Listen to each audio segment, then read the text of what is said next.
Bienvenue dans cette vidéo de présentation sur, comme vous avez pu le voir dans le titre, l'équation de Schrödinger, la fameuse équation de Schrödinger qui décrit l'état quantique d'une particule au cours du temps. Donc c'est ce qu'on va voir aujourd'hui, voilà, donc on ne va pas aller très profondément en détail, mais on va faire une petite introduction, spécialement plutôt dans un état, dans le cadre des états stationnaires. C'est aussi plus simple, hein, quand ça dépend plus du temps. Voilà, donc on regardera un petit peu quels sont les différents membres de cette équation, à quoi ils correspondent. Voilà, donc pourquoi aussi également cette équation est linéaire et homogène en psi, donc psi est une fonction d'onde. Voilà, on en déduira un principe, voilà, que vous connaissez sûrement, le principe de superposition. Pourquoi également cette équation contient aussi la dualité onde-corpuscule. Voilà, ça met en évidence ça aussi. Et, euh, et voilà. Donc globalement, on va voir ça, quoi. Donc l'équation de Schrödinger. À quoi correspond cette équation? C'est une équation en grands termes, une équation d'énergie, hein. En effet, on a donc l'énergie appliquée donc à la fonction d'onde psi qui va être égale à ce qu'on appelle, la mise au point, à ce qu'on appelle ici l'hamiltonien du système, aussi en psi, qui correspond en fait à l'énergie cinétique et l'énergie potentielle du système. Et on sait que dans pas mal de cas, avec l'équation de Schrödinger, on traitera des cas de potentiels différents, que ce soit potentiel infini, puis de potentiel, pour voir les différents effets qu'il s'y passe. Donc on retrouve une énergie, hein, c'est homogène à une énergie. On a également H, l'hamiltonien, qui ici est indépendant du temps. Vous voyez, donc on commence, on va écrire ça après, on commence avec H de t normalement. L'hamiltonien dépend du temps, mais comme on est dans un état stationnaire, on a H de t qui devient H. Voilà, il ne dépend plus du temps. La variable t. On a donc H qui est égal à p carré sur 2m plus v. On a ici le terme, on verra ça un peu plus en détail après, mais ça c'est ce qui va correspondre à l'énergie cinétique. Et ici notre potentiel, quoi. Voilà. Donc je vais vous écrire directement l'équation de Schrödinger, hein. On va pas démontrer parce que ça va être un peu impossible.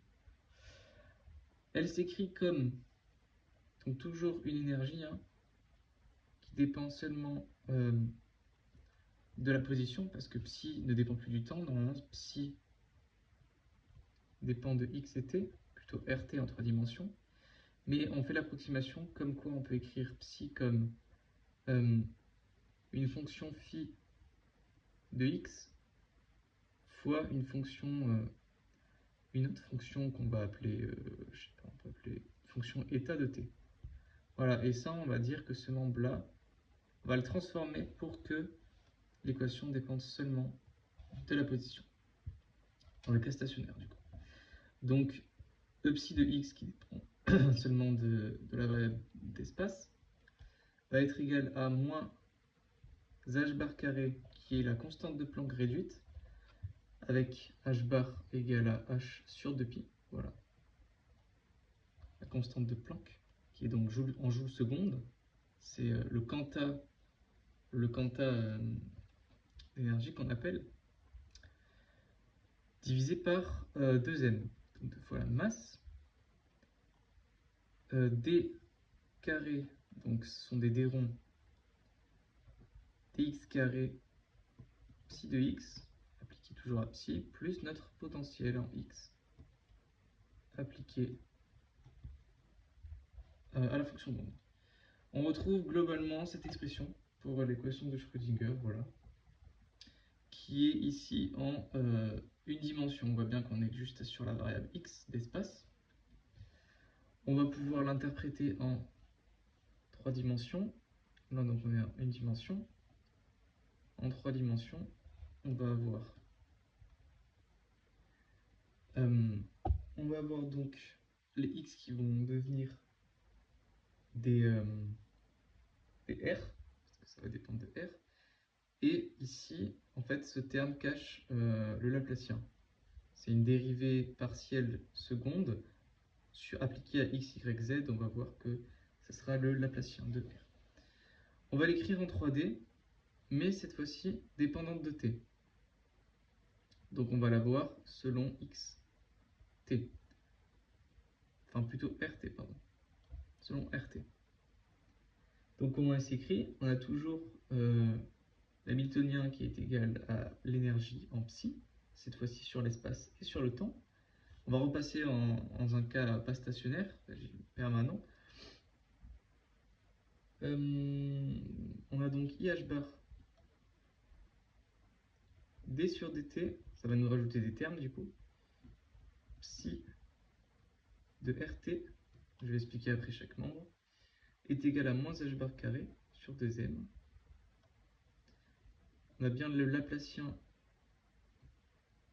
de la fonction d'onde en RT, qui dépend de RT, plus le potentiel en RT fois la fonction d'onde en RT, encore une fois. Voilà. Donc ça, c'est l'équation complète, dépendance de l'espace et du temps. Tout ce qu'on retrouve de ce côté-là, c'est ce qu'on va appeler l'hamiltonien, qui est un opérateur qui nous renvoie en quelque sorte l'énergie de notre système, qui s'écrit comme du coup ici, ça serait plutôt, bon ici on voit directement qu'on a le potentiel. Je vais écrire l'hamiltonien plutôt avant, pour que ce soit plus clair. Hamiltonien, donc opérateur qui nous renvoie l'énergie du système, qui est souvent en moins h bar carré sur 2m, Laplacien, plus du coup notre potentiel. Donc on voit que c'est à peu près comme ça ici. Bon, c'est pas important. On va avoir deux membres. On va voir le membre ici qu'on va appeler 1. Enfin, on va appeler 2 parce qu'il est à droite et ici. Expliquons ces deux membres. Qu'est-ce que c'est en 1? On voit que ça va être homogène à une énergie cinétique. Donc, on voit que ici, si on utilise notre formule pour changer h bar, pour avoir tout ça sous forme de quantité de mouvement, on a p carré sur 2m qui est égal du coup à l'énergie cinétique de psi. Donc ça, en fait, on arrive en partant de l'énergie cinétique sous cette forme, à arriver du coup sous cette forme-là, 2, en moins h bar carré sur 2m, le Laplacien de psi. Mais ça, on le fera une prochaine fois. Donc ici, homogène à une énergie cinétique, on est d'accord. Et en 2, on a ici un potentiel qui dépend, appliqué à la fonction d'onde, qui dépend de R et de T. Donc c'est juste seulement une énergie potentielle, quoi. Donc énergie cinétique. Et ici, énergie potentielle. Voilà. Très bien. Ici, on voit qu'on a du côté gauche, on a plutôt en 3 la dépendance temporelle. On voit que ici, c'est ce qui gouverne les variations sur le temps. Et ici, plutôt pour l'énergie. On voit du coup que cette variation temporelle, finalement, ça va être une représentation un peu de l'énergie mécanique. Ce qui est assez contre-intuitif, mais on y arrive. On voit bien que ici, c'est être homogène à une énergie cinétique plus une énergie potentielle qui convient à une énergie mécanique. Voilà. Même si c'est la partie sur la dépendance du temps. Très bien. Maintenant, on va essayer de comprendre pourquoi... Oula, ça bouge beaucoup. Pourquoi cette équation est est linéaire et homogène en psi, on sait qu'elle est linéaire en psi parce qu'il n'y a pas de terme d'ordre supérieur à 1 en psi. En fait, de manière générale, il n'y a pas de terme non linéaire. Donc il n'y a pas de terme non linéaire, c'est-à-dire souvent, ça aurait été des racines de psi, ou même des psi au carré. Voilà, ça aurait été plus difficile, ça aurait été donc non linéaire, et l'équation n'aurait pas été linéaire en psi. Enfin, on nous demande d'en déduire, en fait, on peut en déduire un principe que vous connaissez sûrement, vous en avez déjà entendu parler, je pense, qui est le principe de superposition. Donc, qu'est-ce que nous dit ce principe? Il nous dit que, vous allez voir, on va essayer de le trouver, on va comprendre à la fin ce que ça veut dire. On sait qu'on a une équation différentielle, linéaire et homogène. Et quoi diff, linéaire et homogène? On va donc avoir les solutions qu'on va pouvoir exprimer sous la forme psi1 plus lambda psi2, puisque c'est linéaire et homogène. On peut faire une combinaison linéaire de ces solutions. En effet, l'ensemble des solutions, donc l'ensemble des solutions est un C espace vectoriel du coup. Et on sait que comme c'est un C espace vectoriel, on peut exprimer sous forme de combinaison linéaire de ces solutions. Donc ça veut dire qu'on peut avoir une superposition d'ondes, superposition d'états, et comme à chaque onde est attribuée la particule, plutôt inversement, chaque particule est attribuée une onde, on a cette superposition d'états pour une même particule, qui peut être dans un état 1 et un état 2 à la fois, parce que ces deux fonctions d'onde sont cette combinaison linéaire de ces deux fonctions d'onde sont du coup solutions de l'équation de Schrödinger. Voilà, c'est comme ça qu'on montre ça. Très bien. Maintenant, on va montrer pourquoi du coup on a toujours cette dualité onde-corpuscule qui est très importante en mécanique quantique. On a toujours la dualité. Alors comment ça se fait? On sait, c'est très simple. Je peux même reprendre. On sait qu'on a la fonction d'onde. Voilà, donc si on parle à peu près bien français, on sait que fonction d'onde, dans fonction d'onde, il y a le mot onde. Donc voilà notre premier terme, hein, fonction d'onde, psi de RT. Et pour cet aspect corpusculaire,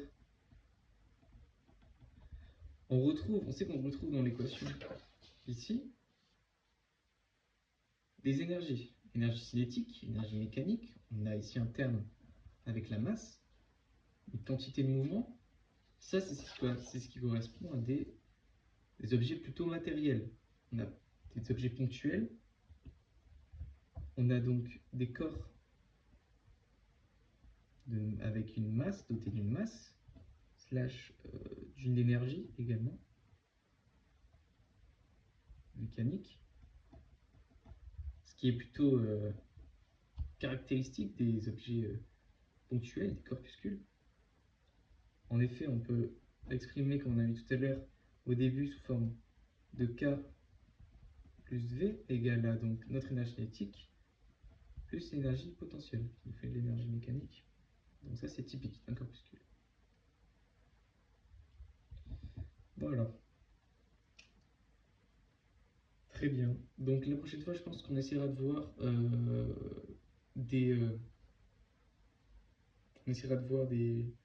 des exercices sur les potentiels, tout potentiel, potentiel infini, potentiel infini, barrière de potentiel, marge de potentiel, pour pouvoir voir plusieurs autres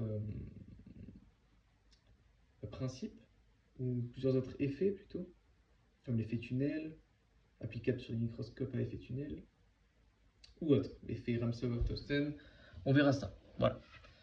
Donc merci d'avoir regardé cette vidéo. J'espère que ça a pu un peu réduire l'incompréhension que vous aviez sur cette équation qui est finalement pas si compliquée que ça à utiliser, surtout en régime dans les cas stationnaires. Et voilà. Merci.